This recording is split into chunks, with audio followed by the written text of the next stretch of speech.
പുതിയൊരു വീഡിയോയിലേക്ക് എല്ലാവർക്കും സ്വാഗതം. അപ്പോൾ നമുക്കിന്ന് എളുപ്പത്തിൽ എങ്ങനെയാണ് പാവയ്ക്ക ഉണക്കിയെടുക്കാമെന്ന് നോക്കാവേ. വെയിലൊന്നും കൊള്ളിക്കാതെയാണ് ഇത് ഉണക്കിയെടുക്കുന്നത്. അതിനായിട്ട് ആദ്യം തന്നെ നമുക്ക് ഈ പാവയ്ക്കൊന്ന് വട്ടത്തിൽ കട്ട് ചെയ്തെടുക്കാം. നല്ല കനം കുറച്ച് വേണം കേട്ടോ കട്ട് ചെയ്തെടുക്കാനായിട്ട്. ഇത് ഞാൻ കഴിഞ്ഞ ആഴ്ച മാർക്കറ്റിൽ പോയിട്ട് 10 രൂപയ്ക്ക് വാങ്ങിച്ച പാവയ്ക്കയാണേ. അപ്പോൾ നമുക്ക് എല്ലാം ഇതുപോലെ ഒന്ന് കട്ട് ചെയ്തെടുക്കാം. അപ്പോൾ ഞാനിവിടെ എല്ലാം കട്ട് ചെയ്തിട്ടുണ്ട്. ഇതാ നോക്കിക്കേ, എനിക്കിതുപോലെ 2 പ്ലേറ്റ് നിറയെ പാവയ്ക്ക കിട്ടിയിട്ടുണ്ടേ. നല്ല ഭംഗിയില്ലേ കാണാൻ വേണ്ടിയിട്ട്, നല്ല പൂക്കളെ പോലെ ഇല്ലേ. അപ്പോൾ എല്ലാം ഞാനിതുപോലെ കട്ട് ചെയ്തെടുത്തിട്ടുണ്ടേ. ഇനി നമുക്കിതിൽ കുറച്ച് പൊടികൾ ചേർക്കാം. ആദ്യം തന്നെ ഞാനിവിടെ ചേർക്കുന്നത് 1 ടീസ്പൂൺ ഉപ്പാണേ. അപ്പോൾ നമുക്കിത് 2 പ്ലേറ്റിലും ഓരോ ടീസ്പൂൺ വെച്ച് ചേർത്ത് കൊടുക്കാം. പിന്നെ നമുക്ക് വേണ്ടത് ഒരു 1/4 ടീസ്പൂൺ മുളക് പൊടിയാണേ.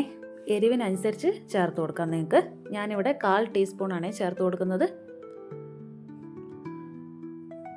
പിന്നെ നമുക്ക് കുറച്ച് മഞ്ഞൾ പൊടി കൂടെ വേണം. അതും 1/4 ടീസ്പൂണാണ് ഞാനിവിടെ ചേർക്കുന്നത്. 1/4 ടീസ്പൂൺ മഞ്ഞൾപ്പൊടി. 1/4 ടീസ്പൂൺ മുതൽ 1/2 ടീസ്പൂൺ വരെ നിങ്ങൾക്ക് ചേർക്കാം. നിങ്ങളുടെ കയ്യിലുള്ള പാവയ്ക്കയുടെ അളവനുസരിച്ചിട്ട് അഡ്ജസ്റ്റ് ചെയ്ത് ചേർത്താൽ മതി. ഇനി നമുക്ക് ഇതെല്ലാം കൂടെ നന്നായി ഒന്ന് മിക്സ് ചെയ്തെടുക്കാം. ആ ഉപ്പും മുളക് പൊടിയുടെ ആ എരിവൊക്കെ എല്ലാ ഭാഗത്തും എത്താവുന്ന തരത്തിൽ നന്നായിട്ടൊന്ന് മിക്സ് ചെയ്തെടുക്കാം. അപ്പോൾ ഞാനിവിടെ എല്ലാം മിക്സ് ചെയ്തെടുത്തിട്ടുണ്ട്. 2 പ്ലേറ്റിലെയും മിക്സ് ചെയ്തിട്ട് എടുത്തിട്ടുണ്ട്.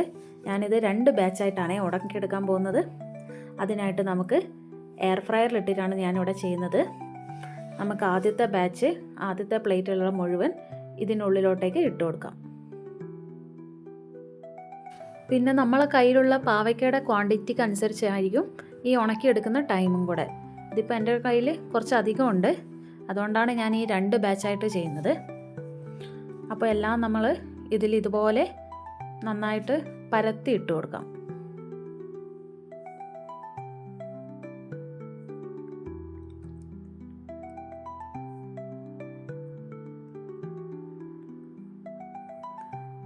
അങ്ങനെ എല്ലാം ഇട്ടിട്ടുണ്ടേ.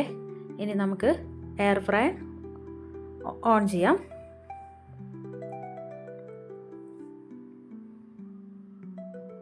ഞാനിവിടെ സെറ്റ് ചെയ്യുന്നത് 200 ഡിഗ്രിയിൽ ഒരു 10 മിനിറ്റ്സ് ആണ്. നമുക്ക് നോക്കിയിട്ട് ചെയ്യാം. ആദ്യം ഒരു 10 മിനിറ്റ് സെറ്റ് ചെയ്ത് എയർ ഫ്രയർ ഓൺ ചെയ്യാം. ഇതിലിപ്പോൾ കുറച്ച് ക്വാണ്ടിറ്റി കൂടുതലാണ്, അതുകൊണ്ട് ചിലപ്പോൾ 10 മിനിറ്റ് കഴിഞ്ഞാൽ ഒന്നുകൂടെ എല്ലാം കൂടെ മിക്സ് ചെയ്തിട്ട് ഒന്നുകൂടെ വെച്ച് കൊടുക്കേണ്ടി വരും. അങ്ങനെയാണെങ്കിൽ നിങ്ങൾ ഒന്നുകൂടെ വെച്ച് കൊടുക്കാം. അപ്പോൾ ഇതിവിടെ നന്നായിട്ട് ഉണങ്ങി കിട്ടിയിട്ടുണ്ടേ, കണ്ടോ. ഇനി നമുക്കിത് ഒരു പ്ലേറ്റിലോട്ടേക്ക് മാറ്റാം.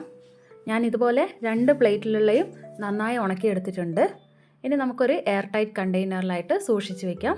നിങ്ങൾക്ക് ആവശ്യമുള്ളപ്പോൾ നിങ്ങൾക്ക് വേണമെങ്കിൽ ഇതുപോലെ തന്നെ കഴിക്കാം. അല്ലെങ്കിൽ നമുക്ക് 1 സ്പൂൺ ഓയിൽ ഒഴിച്ചിട്ട് ജസ്റ്റ് ഒന്ന് ഷാലോ ഫ്രൈ ചെയ്തെടുത്തിട്ട് കഴിക്കാം, നിങ്ങളുടെ ഇഷ്ടം പോലെ. അപ്പോൾ എല്ലാവർക്കും വീഡിയോ ഇഷ്ടപ്പെട്ടെന്ന് വിചാരിക്കുന്നു. അടുത്ത വീഡിയോ ആയിട്ട് വീണ്ടും കാണാം. എല്ലാവരും ഒന്ന് സബ്സ്ക്രൈബ് ചെയ്യണേ. അപ്പോൾ ശരി കേട്ടോ.